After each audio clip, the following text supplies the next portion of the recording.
Jack B update. Yan sa business ni Jack na JC Essentials. Sabi ni Derek Choi, J. Cole and J. Cole products now available in pharmacy ni Doc. And nag-expand na yung business ni Jack eh. Tapos featuring din si Jack sa isang vlog ni Atoy Costume. Ang pinag-usapan dyan ang bagong business venture ni Jack Roberto. Yun know.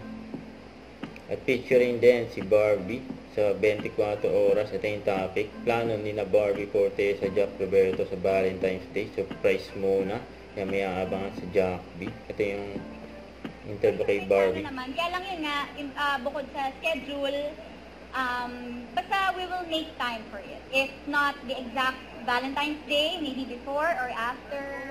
Pero sobrang saya. Sabi ko nga, travel. laking tulong din kasi na kasama ko yung Team Barbie. So parang ang dami kong kasamang na-enjoy ang Hong Kong. And now I get to talk about my experience while I was there. Des Mercado, happy birthday sa'yo, ang aming branch manager ng Wiltec Kawasaki Taytay. Ayun, so congratulations din sa pagiging top 1 na manager. And keep up the good work. More blessings to come and more birthdays to come. God bless! Hi Sir Ricky Palad, kamusta po kayo? Gusto ko lang po yung batiin ng happy birthday at sana lagi po yung good health, lalo na sa panahon ngayon. At sana matupad niyo po lahat ng wish niyo and more blessings to come. God bless po! So, mga pabati ni Jack. Hello Lisa Rider, kamusta kayo guys? Like ito page ha, salamat po kay Ma'am Lizzie. Alright!